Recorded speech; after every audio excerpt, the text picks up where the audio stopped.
Everybody, I have two very special guests with us today, and we're going to talk about pleasure and toys and their book that's coming out and their podcast and how to spice things up. So get excited.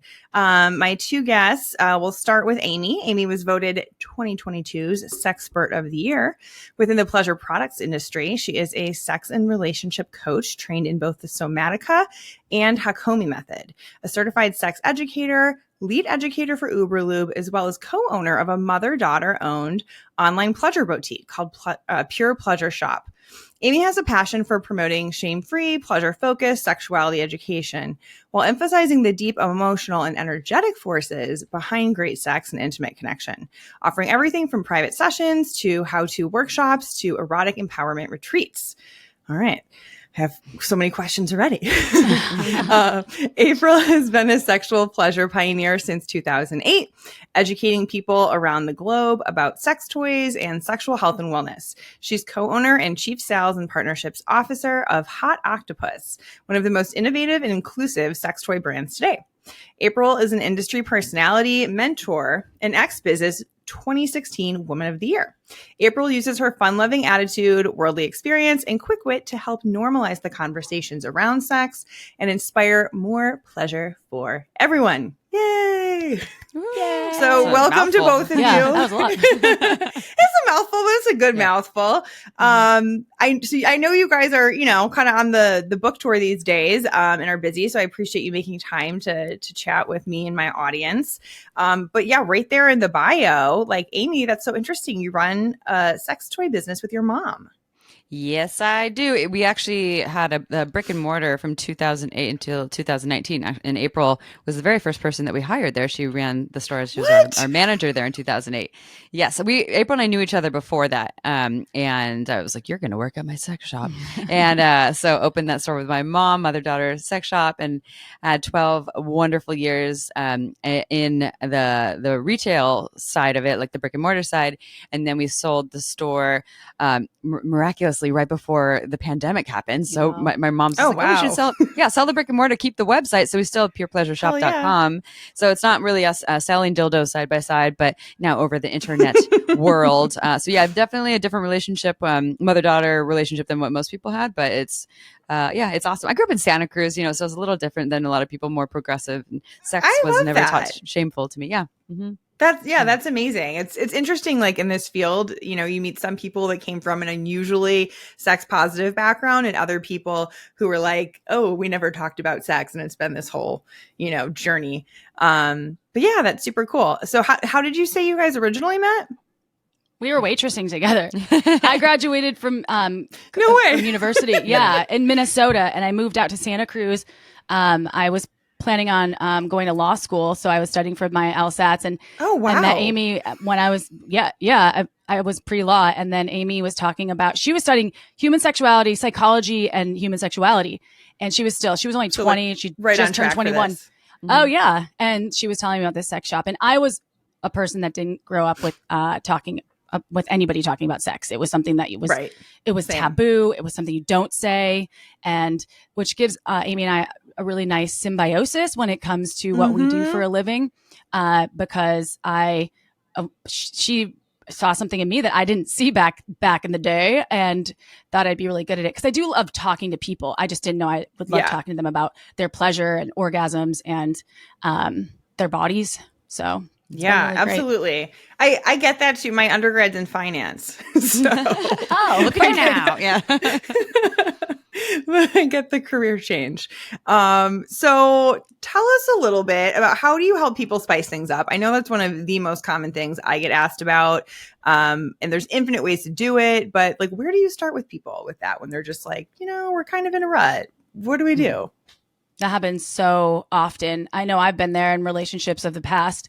This is part of the reason that the podcast and podcasting is such a valuable resource for people. It's a tool that didn't exist as much information that is now, but it didn't exist. I mean, Dr. Emily Morse has been out for a long time, 18 years, I think she said, of podcasting. 2005. Yeah. So there's Crazy. definitely some resources that were out there back long ago, but and now there's so many more books. But I think when it comes to spicing things up in the bedroom, like, it really is understanding not only what's out there, but understanding yourself and what kind of your turn-ons are. If you just kind of see things or hear things from your friends, or you're watching some hot, steamy rom-com and you see this thing that you think is what sex is supposed to look like, that's not the case for everyone. So I think obviously sex toys are, as well, but there's so many tools. I mean, we could have a 16-hour long podcast on all the tools. But I would start there, right? Yeah. Well, and I think it. You're right. Like step one would be to acknowledge it. We're in a sex rut. There's something here that's feeling a little dry, dull, disconnected, not as exciting or new. And so often it's one person that acknowledges that. So say if we're talking about just two people together in a relationship, one person is feeling that, and the other one might not be feeling it, might not be feeling as much, or maybe both of them are. But usually, I see on my end, it's usually one person's a little more passionate about it, about I want this to shift or change, and then step two would be talking about it. And our book has. We spent so much time on our book talking about ways to talk about sex, especially the challenging conversations around sexuality. We even have a whole acronym there called the CONNECT formula to make those challenging situations or conversations easier, because it can be really scary, and we want to do it in a way that is as loving and gentle and less triggering as possible. It sounds like bad grammar, but it's like talking about sex. Well, but that's hard. 100%. That's what I say too. I always say, like, have a meta conversation first to like create a safe space. And I think people need that. And if you're already skilled at talking about sex, then you can go into talking about the issue at hand. Yes. And then going from there. And a lot of it is just kind of putting it in a nutshell, and we can dive deeper into if you want, but is really broadening your ideas of what sex is. So sex isn't just penetration. What can making out be sex? Can like a naked body massage that doesn't go to genitals be sex? Can just rolling around in the sheets and like dry humping without even kissing be sex? And then creating what we call, and it's not just ours, other people use this, the yes, no, and maybe list of different things that you'd like to try, that you don't want to try, and that you're open to trying, and putting them together, and then negotiation and practice and exploration. That's the nutshell of it. Sounds easy, right? Really good summary, though, Amy. I'm impressed. Yeah. It's almost like you guys have written a book about this. Oh, yeah. No way. But one thing that is really hard is figuring out what you want, right? That is, some folks might be really decisive and know that they love penetration, and they can orgasm if there is penetration involved, or I know that I need clitoral stimulation, but everything changes. And with long-term relationships and body shifting, and if there's children or environmental impacts or stress, the spice in the bedroom can leave. It becomes less of a priority. So prioritizing your pleasure is also part of spicing things up in the bedroom, and making it more of not necessarily a goal, because sex as a goal can be really scary. Sounds like so much pressure. I pressure. have to do that. Yeah. I have to. And then scheduling sex also doesn't sound sexy, but making time, like intimate time. And as Amy mentioned, like the yes, no, maybe list, like almost like you're curating a menu with your partner. I love that idea. The juicy, delicious things that you want to tap into. That sounds so much more fun than scheduling sex. Well, we were just recording with I think, what was it? Someone we were recording with, or something I was listening to, talking about scheduling. Well, we've talked about this, and it's in our book and on our show, but like April said, we're scheduling not sex, but intimate time. So, and then when you show up to that space, you're negotiating what's available. One other thing I wanted to ask about actually was the Hakomi thing in your bio. I so rarely hear about Hakomi. And I'm curious, like, how do you bring that into your work? And can you just like tell people a little bit about what it is? Yeah, I did the Hakomi training. It's a 2-year training, and I describe it as like holistic psychotherapy, but it's really taking the whole being into account, and it's very embodied. It's less talk therapy. In fact, very little talk therapy, and more about going into the experience of what's happening in the body in that moment as someone is talking about feelings or hurts or thoughts or a process. And so I did that 2-year training, and I wanted to do that because I was already working as a sex and relationship coach, but I felt like I needed more tools to work with people if they went into a big process, or if something just needed more of me to show up in a bigger way. I mean, I love talk therapy and Somatica, the training I did, the sex and relationship coaching training, is also very embodied. It just gave light tools on how to work with a bigger process and to help someone kind of go inside of themselves emotionally and energetically. And so, I was like, I need more. And I think that's where it's really important to have. And that's where a lot of the powerful work comes through. So it's a really powerful training. I've been a client of Hakomi practitioners for many years, and I've had some really life-changing experiences with that, as well as other embodied therapeutic modalities. I love that. And April, I wanted to ask you about, how did you go from pre-law to dildos? Was it just, are we blaming Amy for that transition? Well, I would say that Amy definitely has been the sexual messiah, if you will, like someone that has Sherpa, whatever you want to call her. I love that, sexual Sherpa. Sexual Sherpa, sort of guiding me. Sometimes, through what the retail space taught me. Sometimes I would learn things that I didn't anticipate learning, meaning not the proper, but the ways that are inclusive to speak to people, because Amy's sex shop was very sex positive. So I didn't even know what that was, because I grew up in Wisconsin, and the only sex shops that I ever had seen before were truck stops with the XXX billboard outside you just didn't want to walk in. You were scared you would never walk out. So I was so confused when she was talking about opening up a sex shop with her mother. And I knew her mom really well. She was a second mom to me. And so she was explaining it like, there's going to be, think about a spa environment. This is what I remember. Think about a spa environment. Everything's going to be out so you can touch and feel. It's only high-end products that made of good materials. So then I started learning, because I want to be good at whatever I'm doing. And I didn't work there full time, because I was still studying, and I was still kind of thinking I was going to be a lawyer. But I fell in love with it. And then Amy, because we were such close friends, we were best friends pretty much right away, would take me to trade shows, because her mom didn't really want to go, and she liked hanging out with me. And she was like, well, you can look at the stuff too and see what you want to buy. So then I started meeting manufacturers as a buyer with Amy, and it was so much fun. I loved the people. And then I, after a while, the sex shop, I ended up moving, but I took a job with another manufacturer, of Fun Factory out of Germany, and became the director of sales there. So it's been really interesting, the progression of this career. I never thought in a million years that I would be in the field of sex and relationships, and then also sex toys and design, manufacturing, talking to the world about sex and my own body. And so it really is something that I think happened completely organically. And I don't ever see myself doing anything else. That's where I met you at the sex ed certification program with one of the conferences. Yeah, the Sexceptional Business Training. Yes. And a lot of those folks have been on our show before. They're people that I know. And I just thought it was time with the book. And I have a lot of knowledge, but to get a certification. And Amy's been certified for a long time, and it was always like, yeah, check it out. But it just never seemed like something that that was important to me. But I am learning still new things in that certification. So I love Sexual Health Alliance too. Yeah. Me too. I think you picked a good program. I did the University of Michigan Sexual Health Certificate, and it was like pretty academic, and I feel like SHA is like much more what you actually need to know to help people, at least that in my experience with a couple trainings I've done with them. Absolutely. They kind of debunk a lot of the things around sex addiction, which I love, because I didn't know a lot about that. And then also porn addiction and debunking it and making it so it's not so shameful. And I think that that's really important because people have a lot of shame around sex, which is where Shameless Sex comes out, which we were never knowing that it would be such a revolution. It really has turned into something so big. People have a lot of shame and trauma around sex. Yeah. So much, like where to even begin.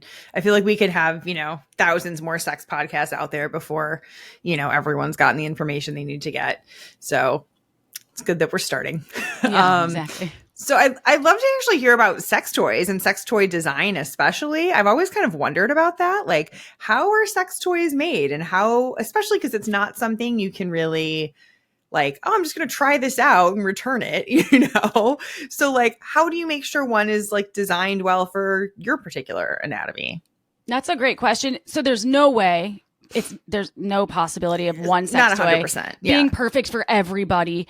And that's also a beautiful thing because that means that you can explore different sex toy designs. And if we're going to speak to, let's say, vulva toys, right? There's internal and external toys. So a lot of times when at the sex shop that Pure Pleasure, when we would get new products in, we would test them and it would work for Amy's body and wouldn't work for my body, or she would like something that I wouldn't like, or there were even vibration settings, like some were too buzzy for me and too rumbly, or so it's really an exploration. And with the design piece, it's trial and error. You definitely, if you're purchasing sex toys, you can't, I mean, most of the time they don't let you return the toys. In Europe, they do, weirdly enough. Really? There's like a 30-day money back guarantee.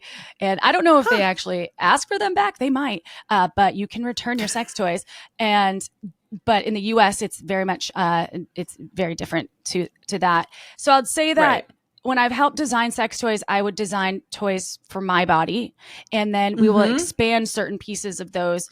For instance, like cock rings. And instead of making a cock ring with an external clitoral tickler, let's call it, that looks like a rabbit ears that will gyrate, we would remove that piece and make something that's more for grinding and wide enough to hit the inner and outer labia along with the clitoris, so you can feel the sensations. Cool. And I'm a firm believer in testing on a lot of bodies. So when Hot Octopuss launches a product, we usually try to test on at least 100 bodies who it's designed for. So if it's a penis toy, we'll test on penis owners. If it's a toy designed for vulva owners, we'll test on a large focus group that gives us feedback, and then we'll alter designs based on that majority of bodies. And again, it's about 80% of people that we always try to target to fit the design to fit on or in, and then 20% is sort of that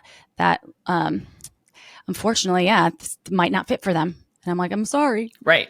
I hope so. Well, I mean, like you said, nothing's going to work for 100% of the people. But like, if people are shopping for a toy, let's say on one of your sites, how do they know what to look for? If it's like, okay, well, does it matter if they have like a large clitoris, or is it sort of like, oh, my clitoris is kind of like buried in the labia, or it's like very prominent? Like, should that impact their decisions?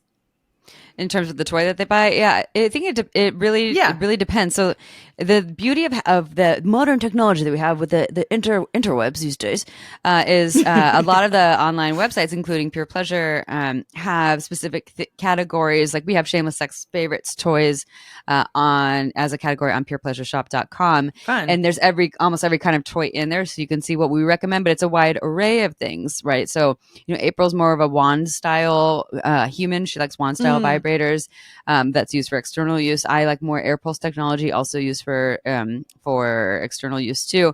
But also you can email us at purepleasureshop.com and tell us like what it is that you're looking for, and we can curate, give you a couple options. And other websites, not just Pure Pleasure, they'll have chat boxes. There's ways that you can figure out what you like, or if you have a sex positive sex shop in your area. And I say sex positive because some of the other stores that are all over the country, the people that work there are just more like salespeople, and they don't really know a lot about the toys, or they're not sex educators. But in the sex positive stores, they're really designed to or trained to help you find what you like. So, I think the best way to figure out what you like is to start exploring with your hands and to see where on your body you like to, so if we're talking about vulvas, where on your body you like to be touched, and how you like to be touched, right? So if it's, on your clitoris somewhere, like on on or around your clitoris. A lot of the external toys will work for you. But then it just depends on what you like. Are you into like faster, harder pressure? Then you might want a more powerful thing like a wand or even air pulsator, like what I like. Is it more of like some sort of light stimulation? Actually, I do remember this podcast we just did with this guy Eric Everhard, who was teaching about how to eat a pussy, how to please a pussy with your mouth. Was saying you want to, and with fingers too, you want to mimic a vibrator. Learn the skills of mimicking a vibrator. So so if we reverse that, right, how is your fingers moving on your body, and then what kind of vibrator might be able to match that? Are you more responding more to something internal, like inside of you, on the G area, something that's thicker? Like, are you just using one finger, two fingers? You might want something thicker. So imagine that toy kind of being able to match whatever it is that you're doing with your hands. But it takes that exploration with your hands to understand what you're doing. And if you don't know what to do with your hands, go check out omgs.com. If you go to omgs.com/shameless, you get 10% off. Yes. And they have season 1 is all about external stimulation. Season 2 is internal stimulation. And season 3 is all about toys, which can show you how to use toys and also some ideas of what toys might work. It's like tastefully done modules too. And it's just so good. They are so incredible. And you can learn a lot about different techniques with your fingers. Good for partner play too. Yeah, I just had a client session this morning and we were talking about OMGS, and she finally started using it and hadn't had sex in many years and is like getting really confident now. So, I love that website. Thank you for that advice too. I think we just did an episode on masturbation and solo sex and just like the importance of that. You know, I think when I was growing up, it was like, oh, well, people just care about sex, or that's superficial, or that's just like getting off or whatever. But there's really so much. I mean, you guys know this already, but it's like there's so much more to it, you know? It's like you're knowing yourself, you're knowing your body, you're going to be able to communicate with your partner and feel close in your relationship. So it is really like a worthwhile exploration. So if you're listening and you're someone who has not done a lot of self-exploration, get yourself some toys, work with your hands.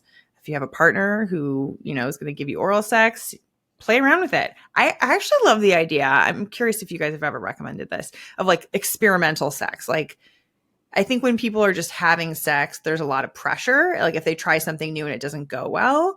And so I love the idea of like practice sex, or like trying something as an experiment and kind of going into it knowing that. Is that something you guys taking the pressure off the table is absolutely great. Absolutely. There are times where I'll try something that, because having Shameless Sex, I feel like I'm always learning something new, because technically I listen and am part of every episode. And so I'll try a technique or something that we learn on the show. And then I'm like, whoa, that did not work for me. Or whoa, I cannot believe that I didn't do this sooner. And whether it's like writing a D, or like some sort of art of a hand job, or something that I recommend my partner trying on me because I heard about it.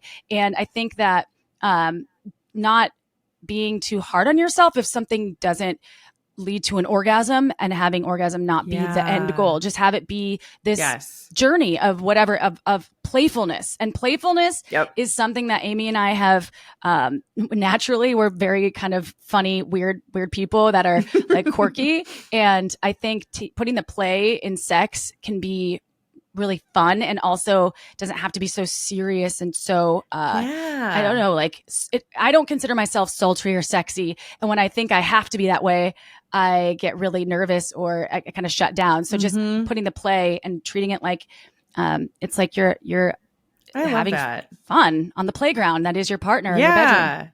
Like there's not one way to be sexy either. Like you can be goofy sexy, or steamy sexy, or, you know, weird and quirky sexy. Like I love that idea. Or raunchy sexy. And we had Midori on our show, and she's actually heavily quoted in our book, talking about role play, dominance and submission. But speaking about role play, she was talking about, one, it's called play for a reason. We call sex play often for a reason because it's play. And as if you're doing something that like feels a little silly, goofy, or different or new, to like, it is kind of like a practice, but let's try this and be okay if it feels awkward, and then just pivot from there. And so one thing she has is like the pizza delivery. Oh yeah. A pizza delivery human comes to the door. So we're going to role play. So I'm going to be the pizza delivery human. And they come to the door and, and you know, they come in there, instead of pizza in there, there's a dildo in there. And, so you come in and like, okay, we're going to use this dildo and have strap-on sex. But then the strap-on sex gets all weird and goes awry. And like, you know, it's like gets clunky. The dildo falls on the ground and you're like, oh my God. And instead of being like, oh no, we didn't do it It's right. all full of crumbs from the kitchen floor. Yeah. You're like, Right. Yeah, instead of like, we didn't do it right, or I don't look sexy, just like laugh about it and see what else is available to move on. Or how can you make that part of the play part of the scene? And yeah, I think that when you do that, then you can have a lot more fun.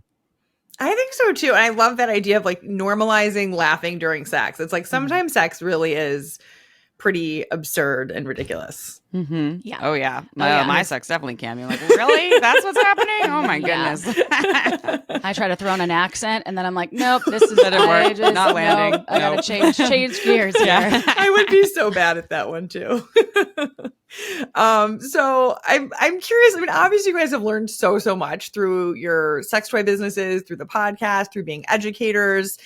So what made you decide that now is the time to write a book?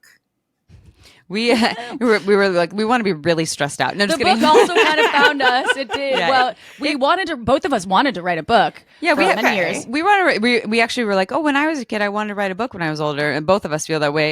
We have that story. And in 2000, so the podcast started in 2017. In 2018, we came up with the concept that is in our book, but we didn't start writing it until early 2021, because we had a book agent that came to us and said, "I love your podcast, and you have so much material. Have you ever thought about writing a book?" We said, yes, we actually have a concept. But it kind of got put on the back burner for good reasons, because we were still growing the podcast and learning more. Okay. And so we had this concept that we had not seen out there in other sex ed books, or self-help books in general, I think. So do you remember the Choose Your Own Adventure books back in the day at all? From like the 80s and 90s. Yes. Okay. Yes. So they're like fictional, and there's like the Abominable Snowman. If you want the Abominable Snowman to jump off a cliff, you go to page 50. If you want the Abominable Snowman to eat you. Right. Yeah. And so ours is not fiction. There's no abominable snowmans. But instead it's the Choose Your Own Adventure, but we call it Choose Your Own Pleasure Path, kind of a guide or map or compass to figure out who you are as a sexual being, or to navigate certain situations around sex and relationships. And so, so instead of us saying, here's the answer, here's what you should do, is, well, what's the outcome that you want? If do you want this outcome, then go to this page, this outcome, go to that page. And then we give you so many options from all kinds of educators, authors, doctors that we've had on the show and beyond, and on how you can navigate your sexuality. And so it's fun, it's playful, it's informative, and designed for you to access over and over again, right? So if you have today, my issue is I'm having a hard time orgasming through penetration, and you want to work on that in some way, shape, or form. Here's all the tools, and here's where you can go with that. And then maybe you feel like you cleared that, and then 6 months later, here's a new thing. I'm having a hard time communicating with my partner. I think we might break up. I don't know how to go about that. So here's more tools for you on how to navigate that. So it's designed to be your friend along the way of challenges and fun stuff, because it has the good juicy stuff about spiciness and connection and play. Being a sexual master. Yeah. But it is something that, what I'm so proud of with it is it's something that you can use again and again and again, but it can go with you through relationships and through your whatever age you are, and even if you're together with your partner for 40 years, I feel like you could flip back to it in 40 years from now and still find some juicy good nuggets in there. Amy and I have talked about it many times, that we wish it was the book that we both wish we would have had, not only in our 20s, but our 30s, probably when I was a teenager. 100%. I might have been too shy to like read it, or know what everything what was being talked about at that time. But in my 20s, I so wish, in my 30s even, and now I'm 41, and I still, when we read it for the Audible, Amy and I read every other chapter, for an Audible version. And I was laughing out loud and also really proud reading it cover to cover again with all the edits and finalized version. Felt really really good. I was like, I'm really proud of us, Amy. I'm like, we did a good job. The book we wish that we would have at all ages and in the future, but we wrote it. But we describe it as the book that it's a book for everyone that you probably wish you would have as at all ages, regardless of where you are. Because the bush you would have whacked. The bush you would have whacked at all ages is Shameless Sex, the book. The book is here. Bushwhacking. That's how not we about should bushwhacking. advertise it. Yeah. That's the Baton's chapter, all about Baton. It is. So I mean, who is this book good for? Is this book good for single people? Is it good for, what if someone's like a couple that's been married for 30 years? Perfect. 100%. Or if somebody cool. that is from single, any relationship style, any orientation even. All genders. People that want to go. Obviously, if people want to dive deep into polyamory, then this isn't like a starting point for that. Then there's specialized books for different things. It is a starting point. It's not the like, but it's not only, the deep. It's not stuff. the advanced version, but it's a only the beginner's starting guide, point, maybe. right? Yeah. Okay. But it gives you a lot of references for the deep dive for all aspects of how to learn about. It sounds sexuality. so good, you guys. And non-monogamy, we do dive into that. Yeah, absolutely. It will be out officially November 14th is the launch, but it's available for pre-order now. And yeah, we're really excited about and the pre-order is very important for new books. So everyone listening out there, it's a super important phase. So pre-order, and a lot of people are like, I'll just wait till it's out, and like that's cool. But when you pre-order, you're still going to get the book, and we all give you a free online workshop when you pre-order it. If the hardcover only, order the hardcover, but also get the audio. But we give you the hardcovers. What really matters, because when you pre-order, it helps our numbers, and then we can get on more lists, which means more people can find Shameless Sex. Because imagine this. If you're listening to this, a lot of people don't have access or aren't aware of how they can gain access to sex positivity. And so you're basically doing a public service announcement by not just supporting us, other sex positive folks, but, so by buying our book ahead of time, thank you. Please. Thank you. And people don't listen to podcasts. Not everyone.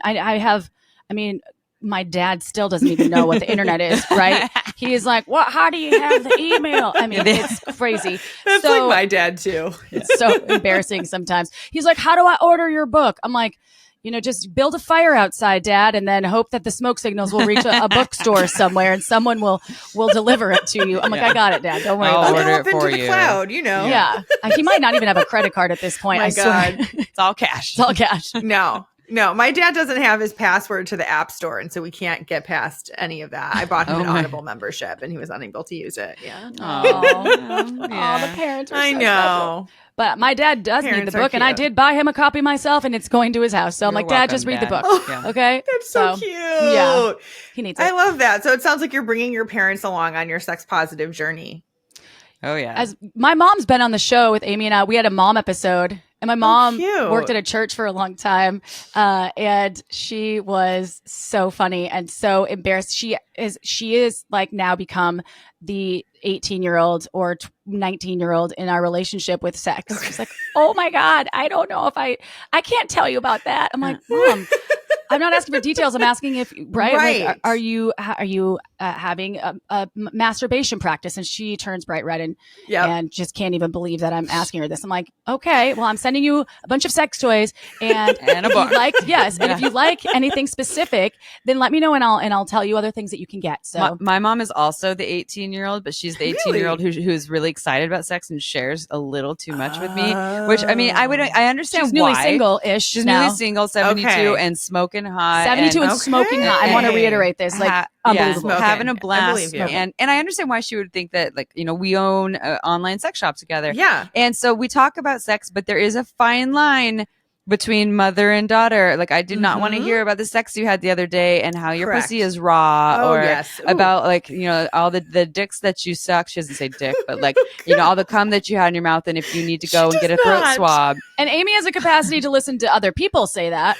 When it comes to her 100%. mom, is different. She's like, "No, I'm good, mom. Yeah. Okay." I don't even talk. I mean, my mom listens to every single one of our episodes. So thank you, Mom. We love that. But I don't even be like, "Mom, I had so much cum in my mouth. I need to go get a throat swab. What should I do?" I'm like, I have friends for that.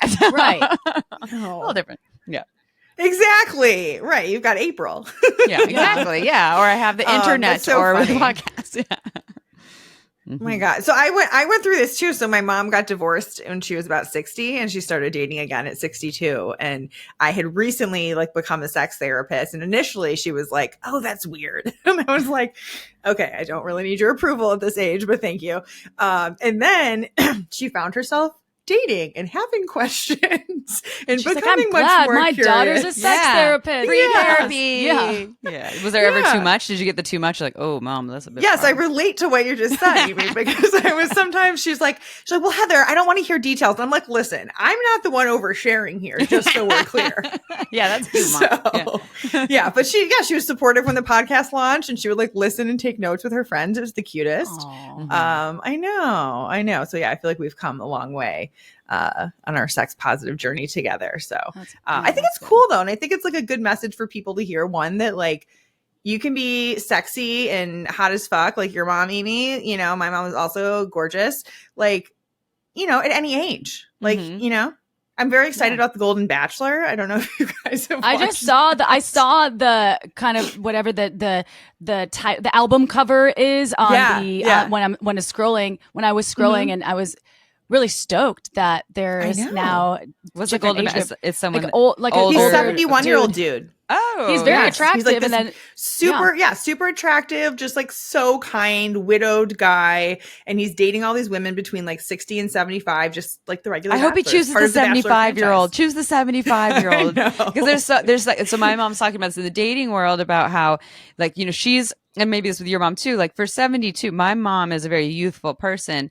And so she generally, she feels like she matches more so with men that are younger, but they want younger women.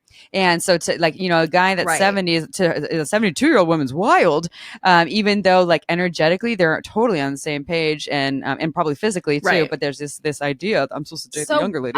I just love older men. I just was at a party the other day and met this 65-year-old dude that was so hot, so smart, and I ended up talking to him for a while. And my partner's 55, but my partner was like, a little like, oh, so you really love older guys. I'm like, he's lived a life. He's smart. He's got good style.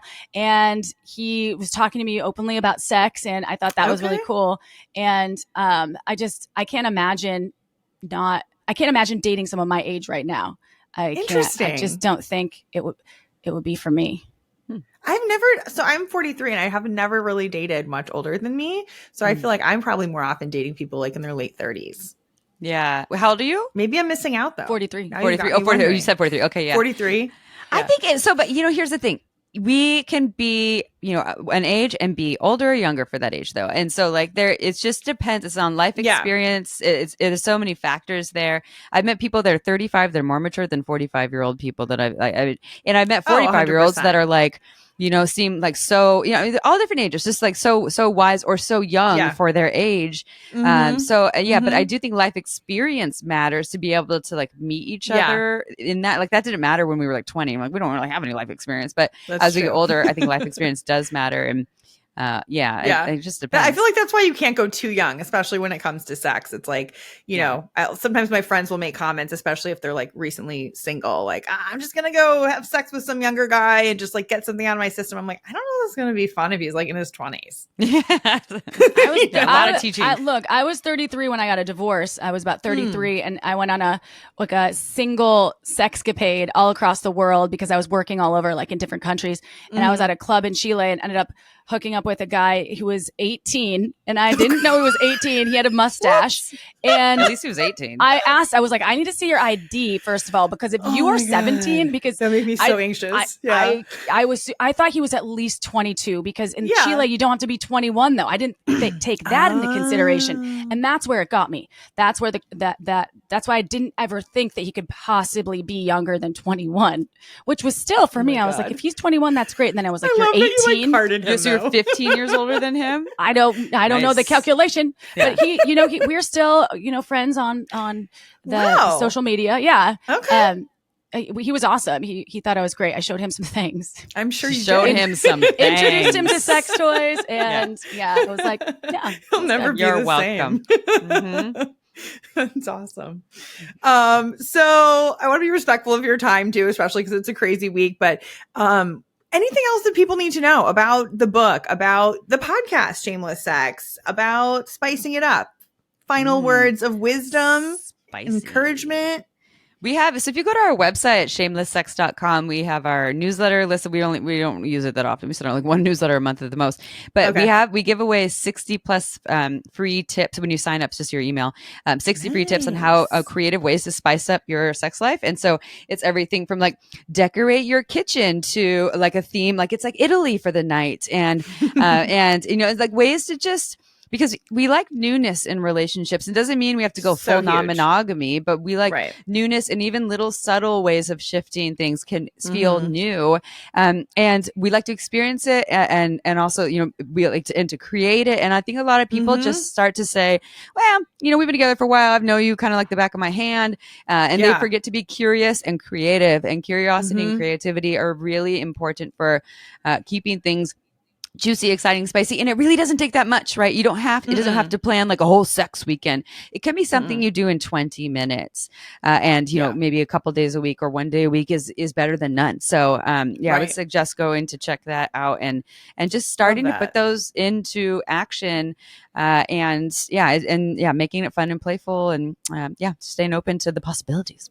I love that. I like that. I want to suggest prioritizing your pleasure. I said that at the beginning of the show. I think that a lot of times people's pleasure and in their relationships, but as we talked about, self-pleasure, creating a self-pleasure practice is really important, even if you are comfortable or you're good with your sex life as it is, but still establishing that practice so you get to learn more about your body as you go. And don't put your pleasure on the back burner. Don't put your sex and intimacy on the back burner if you're in a relationship, because those types of things are really important. I think if it's important for you, but it's an important factor of I think just dropping in and connecting deeper with your partner, and caring about them, and learning and having them care about you, and trying new things, the novelty of it all. Like Amy said, if it's sex toys, if it's creating that menu, if it's decorating your house and then becoming a Parisian chef, then do something fun and exciting, or if it's not exciting, it could be boring as fuck, but just don't Netflix and chill every day. Okay. Yeah. Right. But try something. Right. Maybe it's going to be boring, but try. And we said this recently on a podcast as well. I don't know if we were guesting or whatever, but we said to make Netflix and chill the fun, special, unique thing that you're doing instead of the regular thing.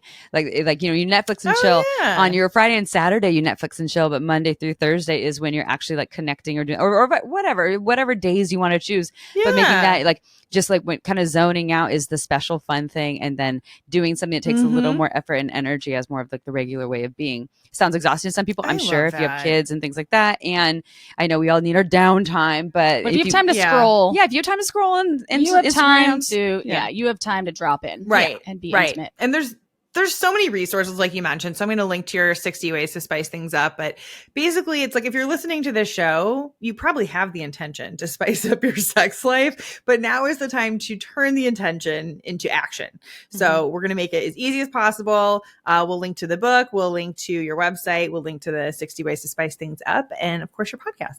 So thank you guys both so much. And you're coming on our show. Yeah, you'll be on our show. I am coming on your show soon. Yeah, I'm excited. That'll be fun too. Yeah. All right. Bye, everybody. Thanks for listening.